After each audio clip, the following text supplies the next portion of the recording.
MotoGP se vuelve a apretar tras una loca carrera. Arbolino líder en solitario tras la caída de Acosta. Holgado confirma su estatus de líder. Soy Alberto Sánchez y esto es Ride-Thru.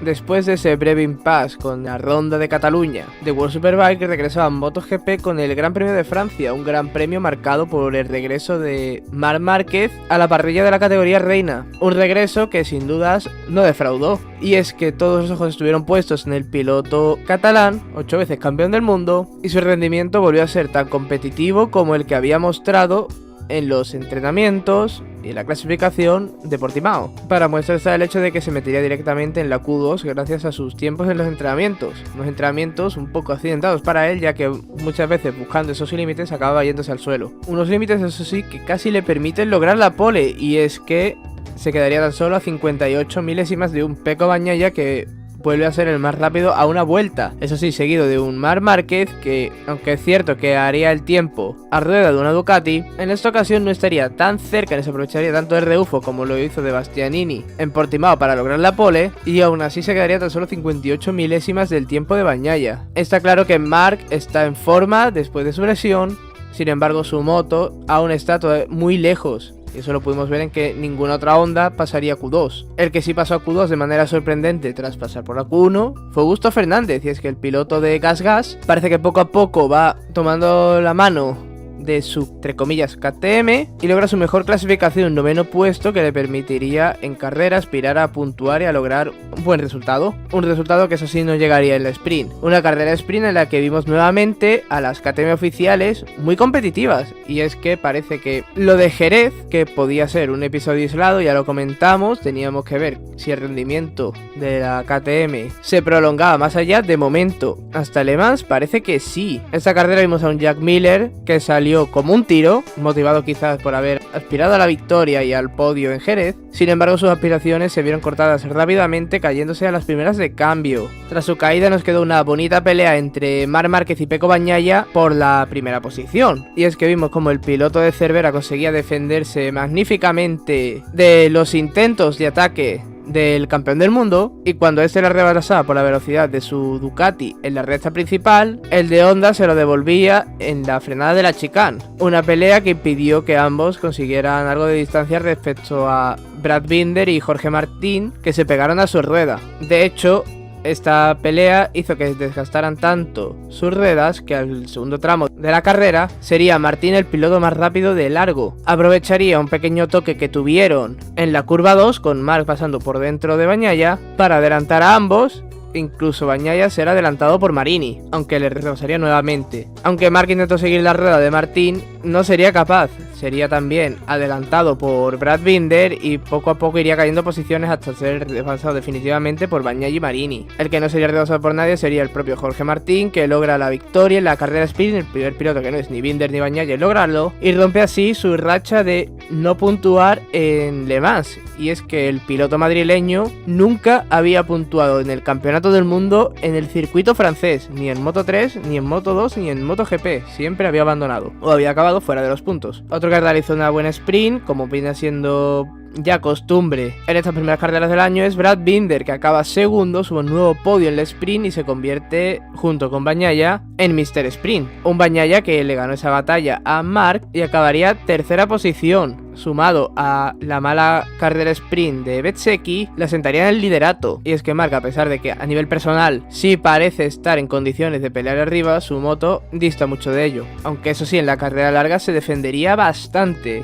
Una carrera larga que empezaría con una salida algo movida, con un toque en la curva 4 que casi provoca un accidente importante, con Brad Binder y Aleix Espargaró perdiendo muchas posiciones. Han afectado sobre todo el piloto sudafricano, que partía como uno de los favoritos para la carrera larga, visto lo que vimos en la sprint. El que parecía que tenía un gran ritmo y podía dar la campanada era Maverick Viñales, que a pesar de clasificar regular no termina de coger el punto a la clasificación, a ese time attack con la Aprilia, pero que en carrera estaba mostrando un ritmo endiablado, iba poco a poco adelantando al resto de pilotos, hasta que llegó el momento de encontrarse con Pecco Bagnaia, y en el momento de adelantarle a 3 curvas del final de la vuelta, en las enlazadas, ambos pilotos querrían trazar por el mismo punto de la curva, impactando En un primer momento los dos se mantuvieron de pie, sin embargo Maverick perdió el control de su moto y impactaría nuevamente contra Bagnaia, esta vez cayéndose el piloto italiano, mientras que el de Rosas acabaría yéndose al suelo para evitar chocar contra el muro. Una acción polémica en la que las culpas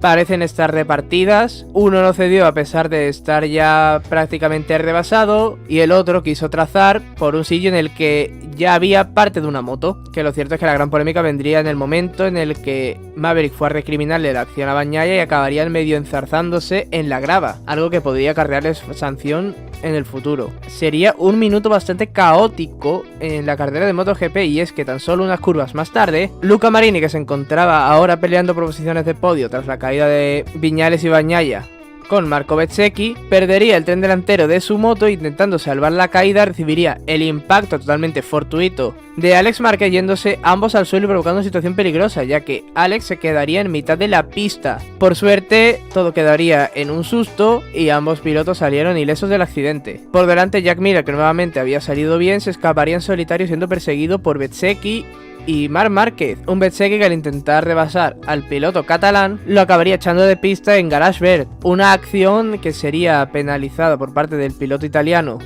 con la pérdida de una plaza, que acabaría cediendo no a Marc, sino a Jorge Martín, que tras esa acción se había colado en medio de ambos pilotos. Un adelantamiento bastante agresivo por parte del piloto del VR46, que visto que su sanción no compensó al perjudicado, quizás lo más lógico hubiera sido una long lap para él. Un Bezzecchi que eso sí era el piloto con más ritmo de largo en ese momento de la carrera. Y es que no solo recuperaría de nuevo la posición con Martín, sino que daría caza a Jack Miller y se escaparía en solitario. Un Jack Miller que poco a poco iría cayendo a posiciones y que al final de la carrera se acabaría yendo al suelo. Marc, por su parte, conseguiría recuperar la segunda posición tras que Jorge Martín perdiera un poco de ritmo, y durante casi toda la carrera se mostraría en esas posiciones, cuando todo el mundo esperaba que el rendimiento de su Honda acabara cayendo, más aún viendo que el resto de Hondas se encontraban bastante atrás, solo con Rins en 10ª posición como mejor, hasta el momento en el que se iría al suelo, como también lo haría un Joan Mir, que suma su cuarta caída de la temporada, su cuarto cero, y es que solo fue capaz de terminar la carrera larga porque se cayó en el sprint de Portimao,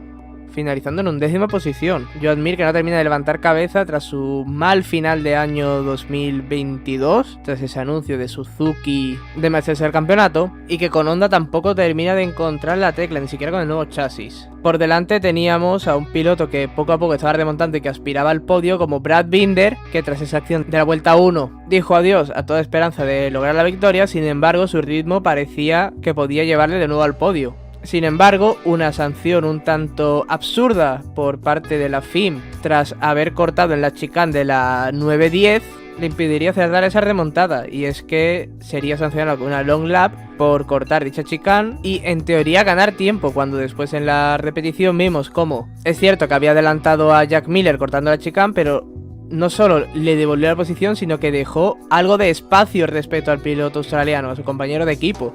Por tanto, se pudo observar que efectivamente perdió tiempo. A pesar de ello, la regla es clara y el piloto sudafricano tuvo que cumplir la sanción. Por delante, con Bezzecchi ya escapado, nos encontrábamos con un Marc Márquez y un Jorge Martín peleando por la segunda posición. Una pelea que sería muy bonita, con varios intentos de rebasar por parte de Martín a Marc, que defendería perfectamente, hasta que a falta de 2 vueltas para el final, Jorge Martín conseguiría rebasar al piloto de Cervera, y este, al intentar devolverle la acción en la siguiente curva, se iría al suelo por cerrar demasiado el eje delantero. Una lástima después de la gran carrera que estaba realizando el piloto de Honda, que después de la carrera se mostró contento por verse arriba después de la lesión, pero sin embargo disgustado porque nuevamente tuvo que forzar su moto al límite para poder estar ahí, lo que provocó su caída a falta de tan solo 2 vueltas para el final. Esa posición de podio la acabaría heredando un Johan Zarco, que vuelve a subir al podio en el Gran Premio de casa. El que sí que tuvo una gran carrera y un espectacular Gran Premio fue Augusto Fernández, y es que gracias en parte a las caídas que hubo por delante, el piloto de GasGas terminaría en una grandísima 4ª posición, que se vio refrendada por el espectacular ritmo que tuvo, y es que antes de las caídas incluso se encontraba en ese grupo que peleaba por la 5ª posición, rodando al mismo ritmo que los pilotos de arriba, algo que no lo habíamos visto nunca. Golpe sobre la mesa del piloto mallorquín, en un momento clave, pues empezaba a rumorear la posibilidad de que Pedro Acosta heredara su asiento la temporada que viene, al igual que él heredó el de Remy Gardner, y este a su vez el de Iker Lecuona. Ya sabemos la facilidad que tiene KTM para triturar asientos de la moto satélite. Por la parte de arriba el campeonato vuelve a dar un pequeño vuelco, si bien Bagnaia no pierde el liderato con esta segunda victoria de Marco Bezzecchi en el campeonato del mundo y en esta temporada. El piloto del VR46 se queda tan solo un punto del piloto oficial de Ducati, cuya irregularidad le está impidiendo dominar con puño de hierro un campeonato que a priori a estas alturas debería tener ya en su mano. El que sí que asegura su liderato en el campeonato después de la caída de su rival es Tony Arbolino, y es que este cero de Pedro Acosta desequilibra el mundial en favor del italiano del Marco VDS, un Marco VDS que tuvo un fin de semana redondo gracias también a la pole de Sam Lowes. El piloto inglés, que viene de ganar en Jerez, refrendó ese buen nivel con una pole position en el circuito francés, un circuito en el que ya sabía lo que era ganar. Sin embargo, poco le duró esta posición de privilegio, pues en la salida la perdería y se quedaría tercero. Es más, al iniciar la vuelta 2, se iría al suelo a la salida de la curva 1, una zona bastante rápida y que solo gracias a las distancias que había conseguido sacar en la primera vuelta nos impidió ver una desgracia. Una carrera en Moto 2 que empezó de manera muy movida, y es que justo después de esta caída de Lowes, tendríamos un accidente múltiple en la curva 4 que provocaría una bandera roja. Albert Arenas, que se encontraba en mitad del grupo delantero, se iría al suelo y Manu González y Aaron Canet, que venían justo detrás suya, no podrían evitar impactar contra su moto. Por suerte no tenemos que hablar de ningún atropello, sin embargo sí que fue una acción bastante aparatosa que dejó muchos restos en las escapatorias y en la pista, y a un Aaron Canet un tanto dolorido en una zona bastante peligrosa, por lo que tras completar la vuelta se decretaría bandera roja, y al haberse completado solo 2 vueltas de carrera enteras se daría nuevamente la salida con las posiciones de parrilla. Esto quería decir que todos los pilotos involucrados en accidentes o caídas anteriores, incluida esta, podían volver a salir si su moto se lo permitía. Fue lo que intentó hacer Sam Lowes, sin embargo, la reparación de su moto en box no terminó a tiempo y el pit lane se cerraría justo en el momento en el que él iba a salir a pista, por tanto tendría que partir en última posición. En esta segunda salida pasaría lo mismo que sucedió en la primera, que es que Tony Arbolino se colocaría primero y tomaría algo de distancia respecto a Pedro Acosta y Alonso López. El piloto murciano intentaría irse a la caza de su máximo rival en el campeonato, ambos llegaban empatados a puntos a este gran premio, pero en ese intento de remontada, el tiburón de Mazarrón se iría al suelo en la curva 5, una curva tendente a muchas caídas, ya que llegadas a ese punto del circuito pasas de manera casi constante el tiempo girando a derecha, con el neumático versus flanco izquierdo llega algo frío. Una caída que supone un golpe duro para el mundial, y es que pasa a costa de estar empatado a puntos con Arbolino a quedarse 25 puntos de distancia. Con Acosta fuera de juego, parecía que la segunda posición debía ser para Alonso López, sin embargo un sorprendente Philippe Sarac, que mostró un ritmo bastante competitivo, adelantaría al piloto de Bosco Oscuro y finalizaría en una cómoda segunda posición. Sin lluvia, logra así su segundo podio en la categoría intermedia, el primero en el campeonato del mundo en condiciones de seco. Ya logró hace 2 años el podio en Moto 3 en este mismo circuito, sin embargo entonces lo lograría en mojado, y refrenda así la gran temporada que está realizando el piloto checo, que ya había conseguido una pole en Portimao. Alonso López terminaría tercero, salvando los muebles de Bosco Oscuro. Y es que aunque todavía no ha logrado la victoria, ya va sumando buenos resultados que le van a permitir seguir en esa lucha por el título, si es que Arbolino lo permite. Y es que el piloto italiano, tras este cero de Acosta, se escapa bastante en el campeonato, logra su tercera victoria de la temporada, las mismas que consiguió en toda la temporada pasada, y ahora mismo se presenta como el principal candidato a lograr el campeonato. Una victoria importante además para él en un punto clave de la temporada, sobre todo justo antes de ese parón hasta el regreso de la acción en el Gran Premio de Casa para Arbolino, en el Gran Premio de Italia, donde también parece quedar un poco todo establecido es en la categoría de Moto 3, y es que a lo largo de toda la carrera de la categoría pequeña, los pilotos que vimos en las posiciones altas de cabeza fueron los mismos que están en estas posiciones en el campeonato global. En la clasificación volvimos a tener una nueva pole de Sasaki, la tercera de la temporada, y es que el piloto japonés es de largo el piloto más fuerte en clasificación en la categoría pequeña. No solo suma 3 poles, sino que hay que sumarle otra segunda posición. Solo fallaría un poco en el Gran Premio de Jerez, donde saldría octavo. Eso sí, en carrera, como lo hemos visto esta temporada, no sería capaz de convertir esa pole en victoria. Dani Holgado se pondría en primera posición bastante pronto y aunque se trató de una carrera en grupo, nunca perdería el liderato. Más aún sorprendente dado el nivel de ese grupo, y es que todos los líderes del campeonato, como he dicho anteriormente, se encontraban en él. Un grupo que se quedaría huérfano a mitad de carrera del segundo clasificado del campeonato. Y es que Diogo Moreira, a falta de 3 curvas para finalizar la vuelta 10, se iría al suelo. Duro golpe para él de cara al campeonato, sobre todo viendo la regularidad que está mostrando Dani Holgado en esas carreras. Si bien es cierto que hasta Francia solo había sumado un podio, el de su victoria en Portugal, el resto de carreras lo más bajo que había finalizado es en sexta posición. El Poleman por su parte rodaría de manera casi constante en segunda posición, de vez en cuando perdería esa plaza respecto a Masia o a Ortolá. Sin embargo, al final de carrera sí que lograría colarse en esa segunda posición, quizá un poco tarde ya que Holgado había logrado un poco de distancia.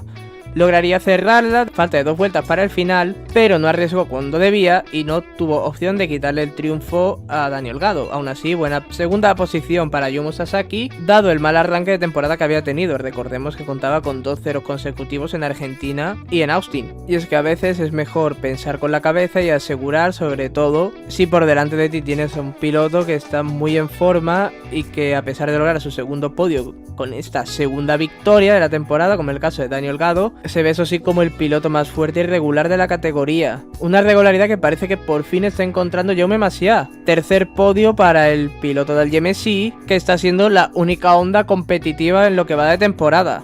Aunque es cierto que su compañero Suzuki sí que ha logrado ganar, aunque en condiciones de lluvia. Veremos si por fin esta constancia se vuelve realidad a lo largo de la temporada y vemos a un Jaume Masia que, aunque disponga de un material peor que sus rivales, esta regularidad le permita estar ahí en la lucha por el título y por fin lo veamos de verdad pelear. Como esperamos seguir viendo, y arriba un Iván Ortolá que termina cuarto, lo cual reafirma aún más su candidatura al título tras esos 2 triunfos consecutivos en Austin y en Jerez. Otros 2 pilotos que parecen estar encontrando mejores sensaciones poco a poco en su adaptación a la nueva categoría son David Alonso y José Antonio Herrera, que finalizan ambos nuevamente en el top 10 siendo los mejores rookies, y que veremos si en un futuro se apuntan a la fiesta del grupo de los más fuertes en la lucha por las victorias. Ya David Alonso sabe lo que es subir al podio, lo haría en Jerez, y José Antonio Herrera sabe lo que es estar constantemente en el grupo delantero peleando por la victoria, lo vimos en Portimao. Ahora llega Mugello, un circuito que ninguno de los dos conoce, previo paso eso sí de un parón de unas 3 semanas, que se presenta como unas minis vacaciones para